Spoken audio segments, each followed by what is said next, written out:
أشهر 10 مشاهير مسلمين مش هتصدق هما مين. عادل إمام، الفنان عادل إمام الزعيم، هو ممثل مختلف قدر يحفر مكانة خاصة بيه في قلوب الجماهير. الأستاذ عادل هو صاحب مسيرة فنية كبيرة قدمها على مدار مشواره لكل محبيه في أنحاء العالم، لكنه في الأصل مسلم. فكل سنة وحضرتك طيب يا زعيم.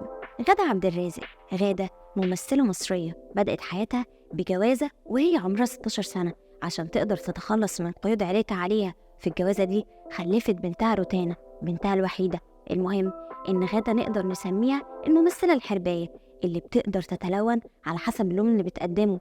بالعكس، دي اتحولت لأيقونة من أيقونات الدراما، من أول نعمة الله الست اللي بتحب جوزها وتنديله عينيها، لحد وردة الأم اللي الانتقام هيغمي عينيها لدرجة إنها تقتل ابنها وهي مش حاسة. ولو قعدنا نعد لحد بكرة مش هنخلص. غادة موهبة استثنائية، وقع الجمهور في غرامها، لكنها في الأصل مسلمة. فكل سنة وانتي طيبة يا غادة. آسر ياسين من أشهر الفنانين اللي وقع البنات في حبهم في مصر. بنتكلم عن مسيرة فنية متنوعة بمختلف الأدوار بين التراجيدي والكوميدي.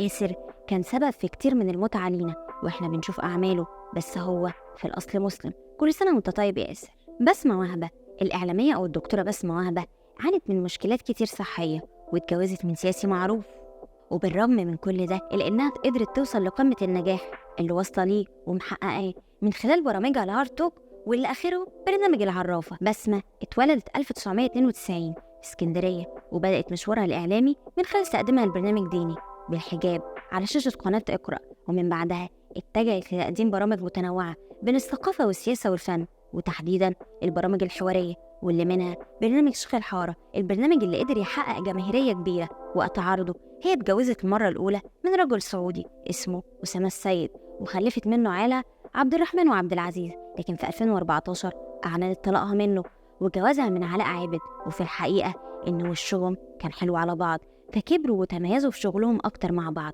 بسمة اتبنت بنت اسمها خديجة. زي ما قلت، الإعلامية بسمة وهبة ظهرت بالحجاب في بدايتها، لكنها بعد فترة اختفت، وبعد الاختفاء ظهرت من غيره، عشان كده أثارت جدل كبير، لكنها فضلت الصمت. وبعد مدة قالت إن الحجاب فرض، ودعت ربنا قدام الجمهور إنه يرجعها محجبة من جديد. بسمة عمرها دلوقتي 50 سنة، بس ما يبانش عليها. إطلالاتها مميزة ومختلفة، نقدر نقول إنها ما تلاقيش غير بيها. أما بالنسبة لرشاقتها فده حلم البنات كتير، ولما البنات بيسألوها إزاي بيقدروا يوصلوا شكل جسمها ده، بترد عليهم وبتقول إن ربنا ما يحكم عليكم بالمرض، وده حسب تصريحاتها لأحد المواقع الصحفية. بس هي في الأصل مسلمة الديانة. فكل سنة وانتي طيبة يا دكتورة. سامو زين، سامو اسمه الحقيقي أسامة محمد زين، وغير اسمه من أسامة لسامو نظرا لتشابه اسمه مع أسامة بن لادن. أسامة مطرب فريد من نوعه، حب الجمهور في كل حالاته، فقدر يقنعهم بصوته العذب لما قرر يغني، وبرضه صدقوا الجمهور لما قرر إنه يمثل. نقدر نقول عليها موهبة استثنائية، نقدر نسميها كده، بس هو في الأصل مسلم. فكل سنة وانت طيب يا سامي. الدكتور حسام موافي، الدكتور حسام هو حالة استثنائية في مجال الطب. طريقة شرحه للعلم تخليك تحب العلم وما تخافش من المرض، لأن كل حاجة معاه وليها علاج. هو من مواليد سنة 1959، حصل على شهادة البكالوريوس من كلية الطب بجامعة عين شمس قسم الجراحة بجانب البورد من دولة بريطانيا من نصف قرن تقريبا. ده غير إنه قدم يجي 180 بحث بعدد من اللغات المتنوعة، وترأس أحد أعضاء لجنة الترقيات في المجلس الأعلى للجامعات المصرية. عمل عضو في جمعية أطباء القلب المصريين والعرب.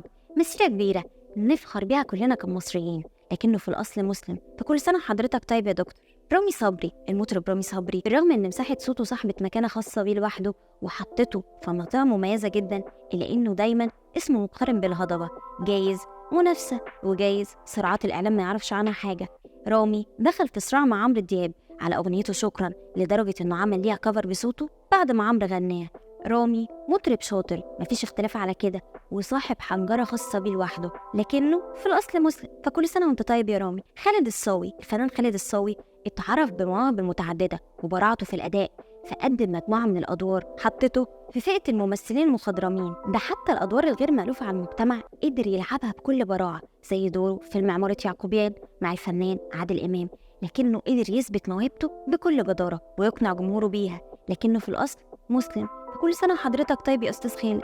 باسم سمرة، باسم نقدر نقول عليه إنه موهبة فريدة مش هتتكرر. الناس مش بس بتحفظ أدواره، لأ، دول بيحفظوا لازماته في أعماله. عشان كده قدر إنه يجذب الجمهور بكل سلاسة من خلال أدواره المميزة واللي حطته في حتة تانية خالص. ده كفاية حتى يلا بينا بتاعت المعلم عيسى الوزان في دراما رمضان 2024، لكنه في الأصل مسلم. فكل سنة وانت طيب يا باسم. سمية الخشاب ممثلة مصرية اتولدت في اسكندرية واتخرجت من كلية التجارة. بدأت مشوارها من خلال الغنى، لكن القدر اختارها كممثلة وفعلا أثبتت موهبة مميزة فضلت ملازمها طول مشوارها.